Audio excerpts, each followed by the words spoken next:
How can a guy in a tiny cell with maybe a floor and a toilet to his name build a body that looks like it was chiseled out of granite? It's a paradox that spits in the face of every fitness magazine on the shelf. We're sold this idea that you need a high-tech gym, fancy protein powders, and a program designed by a dude named Chad to get muscular. And yet, some seriously impressive physiques are built in an environment of absolute limitation. Now, let's be clear. This isn't about glamorizing prison. It's about dissecting a wild phenomenon. What if the rawest, most effective strength-building secrets aren't found on a padded bench, but in a place where there's almost nothing at all? Today, we're digging into the science of prison muscle. And I promise you, the answer is a cocktail of biology and psychology so potent, it'll change how you view getting strong forever. The Great Deception. Why your muscles don't need a gym. First, let's tear down the biggest lie the fitness industry ever told you, that you need heavy iron to grow. Here's a secret. Your muscles are kinda dumb, in the best way possible. They don't have eyeballs. They can't tell if you're lifting a shiny dumbbell, a rusty barbell, or your own body weight. They only understand one thing: tension. The holy trinity of muscle growth, or hypertrophy if you're fancy, is mechanical tension, metabolic stress, and muscle damage. The industry convinced us the only way to get that tension is by slapping more plates on a bar. But that's just one way to do it, the easiest way to sell you stuff. The human body is its own perfect all-in-one gym.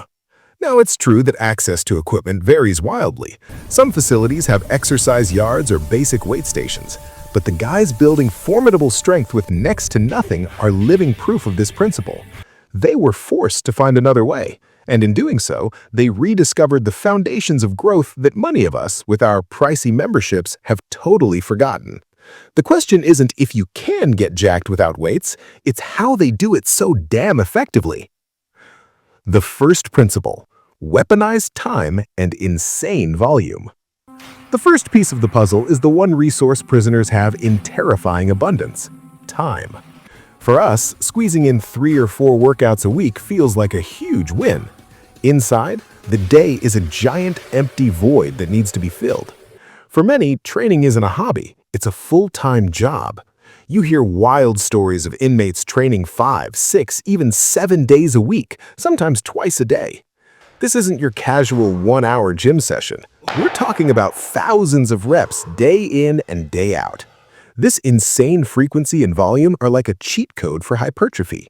Pumping out hundreds of push-ups, squats, and burpees skyrockets the muscle's time under tension, a key driver for growth.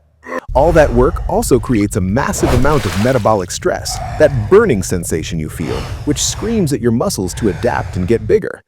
While heavy weights are great for pure strength, science confirms that lighter loads pushed to or near failure are incredibly effective for building size.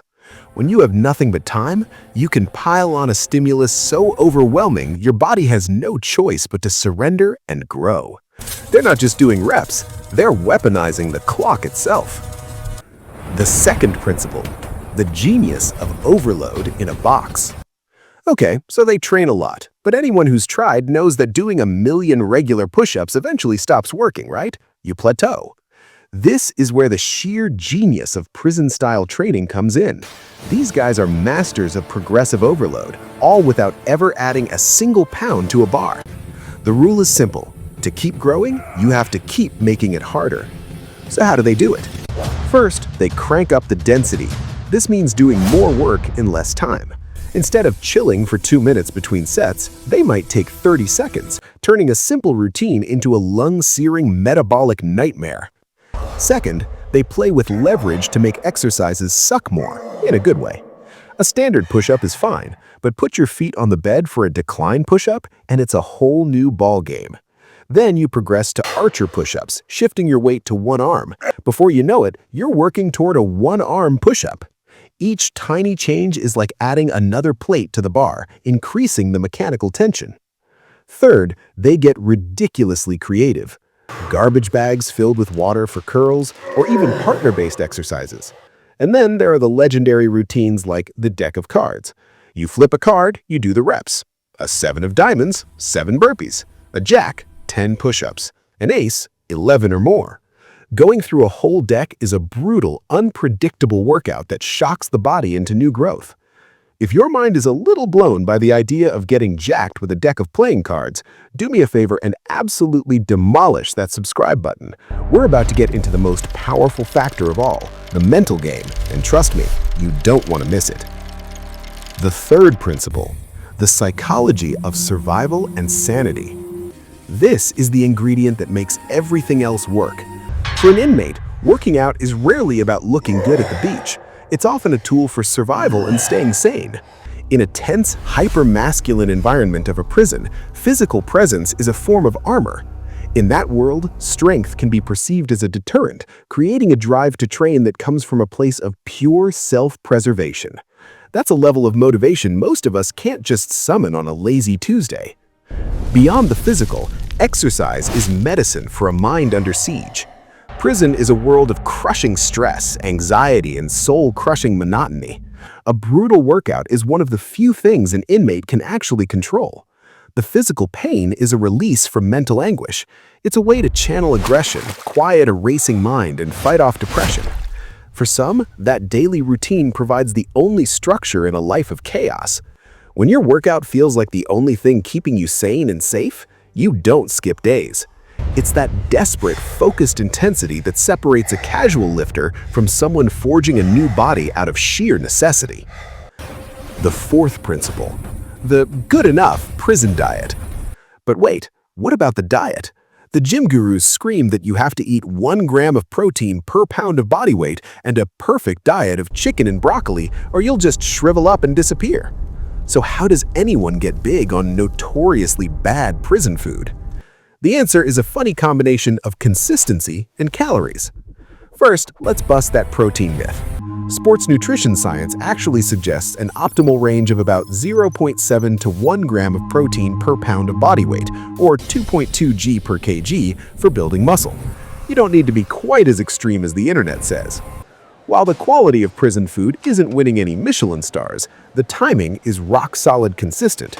Inmates eat at the same time every day, which allows their bodies to adapt and anticipate fuel. More importantly, for some individuals coming from unstable lives with inconsistent meals, the 3 meals a day routine can provide a steady supply of calories they never had before.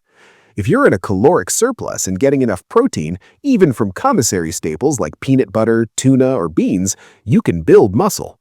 Many inmates become masters of a prison pantry, mixing commissary items to create calorie-dense meals to fuel their marathon training sessions. The lesson? Consistency and enough calories often beat a perfect but inconsistent diet. So why are some prisoners so jacked? It's not magic, it's a perfect storm of brutal, raw efficiency. They have almost unlimited time, which they pour into extreme training volume.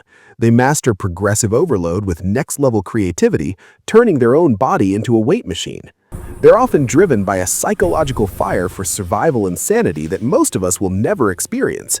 And they're fueled by a diet that, while far from perfect, provides the consistent calories necessary for growth. The big takeaway here is not that you should train like a prisoner. That kind of volume can be a one-way ticket to injury, and the motivation behind it comes from a dark place. But the principles are universal. It's proof that the most important fitness tools aren't in gym. They're your own consistency, your creativity, and your mental grit. You don't need to be in a cell to apply those raw, relentless principles. You just need to start with the space you have right now.